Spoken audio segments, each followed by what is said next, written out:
Good morning. So this morning we're going on a big adventure. I'm taking you along with me to one of my favorite pastimes, which is to go to a LARP.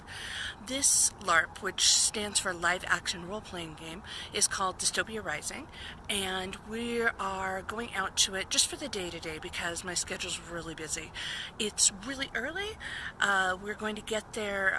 The day trip allows us to be on site from 8 a.m. till midnight, so we're getting ready really early this morning. You can see the lights of the beautiful Bremerton shipyards behind us. I think that's what it is. We're staying in Port Orchard, and we're going to be taking you along. I'm not sure how much recording I'm going to be able to do at the actual site, but I'm going to catch as much footage as they'll allow me to, and I'm really looking forward to this. I think it's going to be a lot of fun. For those of you who have never been on a live action role-play adventure, it is similar to tabletop role-playing games, except that you actually dress as your character and you stay in your character's persona, interacting with the world around you as your character the entire time you're there. Now, I've played in LARP since about 97 or so, when I started playing with a group that did a what was at the time a fan club for the White Wolf role-playing games. And we did what they call parlor LARPs. And parlor LARPs tend to be non-combat, or at least the combat is represented in different ways than actual physical activity. I've played in parlor LARPs where the conflict resolution system was rock, paper, scissors. I've played in it where we used cards and you combined whatever pull of the 1 through 10 cards you got randomly along with your abilities and mechanics on your character sheet to determine who won a particular conflict. There's lots of different ways. Some LARPs, some parlor LARPs don't even use a conflict resolution system per se. They're very low mechanics. This LARP that we're going out to today is a lightest touch combat LARP, which means that we are going to be hitting each other with foam weapons and shooting each other with Nerf guns. The strikes are all supposed to be very light touch. They're not supposed to be painful, which is what it makes it fun for a person like me. I have no desire or aptitude to get into heavy combat focused activities, but even I can do this. And for those who are even less combat oriented than I am, there's an option to put on an orange headband during the course of the game, and what that means is that people can't actually hit you with their weapons. They just point at you and call whatever damage their weapon would have done to you, and you automatically take it. So it's not a optimal option, but it is an option for those who maybe have physical conditions where they or just don't want to be hit and would rather just take the damage than they would be to be struck with a foam weapon. So we're going to be getting ready. Right now I am wearing, you can't really tell it because I'm holding the camera out here, but I'm dressed all in black, and the reason for this is because the first thing we're going to do when we get to site is take our shift as NPCs. So for those of you who are familiar with role-playing games, PCs are player characters. They're the characters that are usually created by and played out by players. There are also, in almost every role-playing game, there are things called NPCs, non-player characters. And what that means is it's just everybody that's not the character being played by the active players. In tabletop role-playing games, this is quite often done by a storyteller or a game master.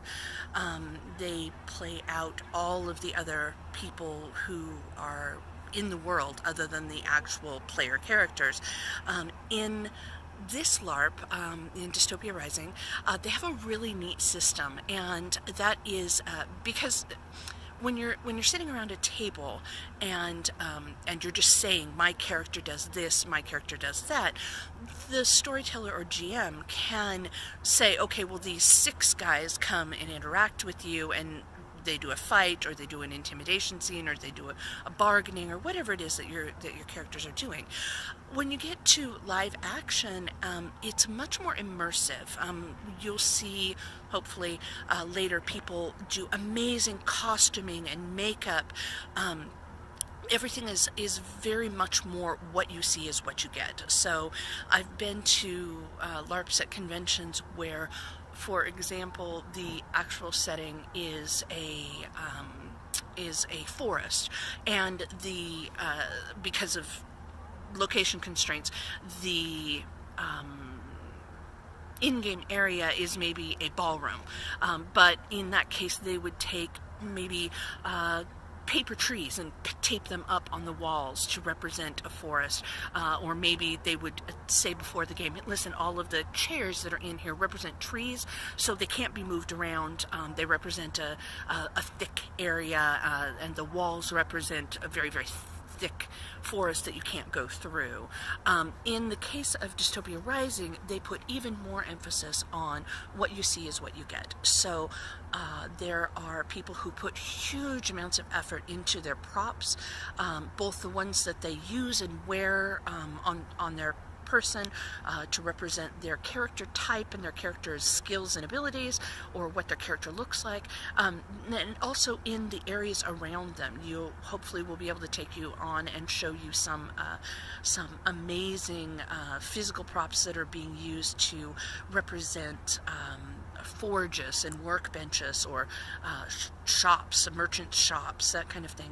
It's really amazing the level of detail that people put into things. So I am wearing NPC blacks, to go back to that, because the first thing we're going to do when we get to the game site is I'm going to do a 2-hour shift as a non-player character. Trying to get the light on this. All right, there we go. Okay, as a non-player character. So over Dystopia Rising normally runs over a full weekend. So game starts around 8, 9, 10 o'clock in the evening on Friday night. You get into character and you stay in character even while you're sleeping, clear through until the time game is off around 11 or 12 on Sunday, during the Sunday morning. So that's about 36 hours straight of being immersed in your character. This is amazing. It's also can be really challenging. The flip side of the immersion coin, while it's wonderful to be able to really get into your character and think as your character, it also means that the things that you're experiencing as your character sometimes kind of, they call it bleed over into what the player is actually feeling. So we try to be really careful about checking in with each other and checking in with ourselves about where we're doing and how we're feeling. If our character's feeling very sad, does that make us feel sad as players? And do we need some time to kind of just realize that this is a game and we're doing this for fun? But one of the things that Dystopia Rising does to help increase the immersion is that every person who is going to the game agrees to, as part of what they do, to spend a certain amount of time during the course of the weekend playing NPCs. So when Dystopia Rising is a post-apocalyptic zombie LARP. So when we go to the game and our characters have our phone weapons, it's not just other players or other player characters that we're interacting with. There are players who are currently playing non-player characters, who will come and they will do combat with us as zombies or as raiders or any sort of monster, or even other people who have different goals than our characters do. And it just taking a time. We wear black, and then there's a makeup area and a costuming area, and the storytellers for Dystopia Rising run what they call modules. They're basically just little mini plots that are designed to help ramp up the player characters' interaction with the world and make things more fun for the players. So the storytellers who are in charge of those mods will choose, out of the people who are doing their NPC shift right then, will choose, okay, you're going to go out and you're going to represent a merchant who has these things to sell, so go put on some clothing that looks merchanty.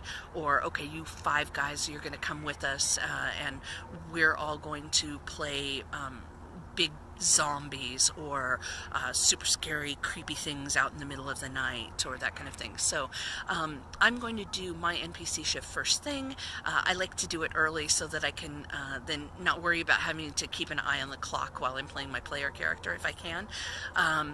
Different people prefer different time slots, just depending upon when it works out for their characters, but I like to do mine early if I can. So we're going to go out, we're going to get on site about 8 o'clock, and we're going to go check in.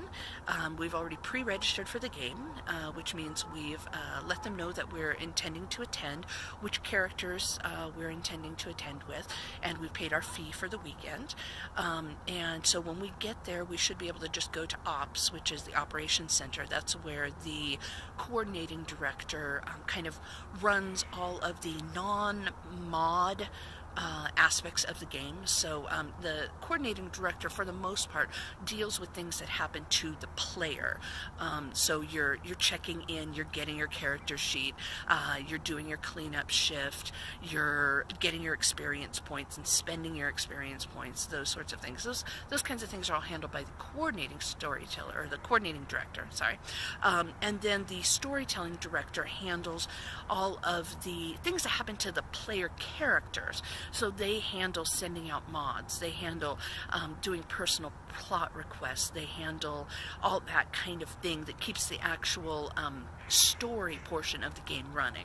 So we're going to be going and checking in with the coordinating director. We're going to pick up our packet because we're smart and pre-registered. So we'll just be able to, we've prepaid, we've told them which characters we're wanting to play. We'll just be able to pick up our packets and go to NPC land, which is where they send out all of the mods from. So we'll be able to go and do that, and we're going to do, because we're day tripping, normally you do a 4-hour shift some point during the 36 hours of the weekend. Because we're only day tripping, it's only 2 hours. So we're going to spend 2 hours playing whatever the storytellers want us to play to help increase the fun and immersion for the other players at the game. We may be doing some merchant stuff, we may be playing monsters. It's just really hard to say, and I'm not certain whether we're going to be able to record while we're in there. I'm hoping, but we'll see.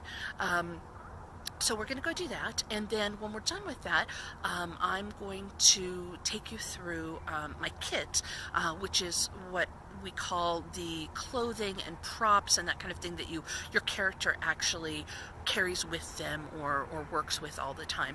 And putting on your kit in a lot of ways for many LARPers is how you kind of get into character. Sometimes people have certain songs that they like to play while they're doing it. Others go through other kinds of things. I know some folks who play very combat-oriented characters like to go through like a martial arts kata or something like that kind of just gets them into their character's mindset. For me, a lot of it is in playing this character is putting on my gear. And so if I get the opportunity to, which I'm hoping so, I'm going to pull you guys aside with me, and we're going to go get geared up and change from NPC blacks into the clothing that I wear for the character that I'm playing. And then we're going to kind of fade to black for a while because I'm not going to be able to take you along on the role-playing adventures with me specifically, because there's such a big emphasis on immersion in many LARPs, including this one. They don't really want people running around with video cameras or cell phones or that sort of thing. This is post-apocalyptic, so it's after the fall, and that means that we don't have cell phones or video cameras really. There are some photographers who are on site who've been authorized to take pictures. It's really interesting. They use a headband, again, like the orange headbands that we talked about for non-combatants. Green headbands means I'm out of character right now. Pretend you don't see me. Don't interact with me. I won't interact with you.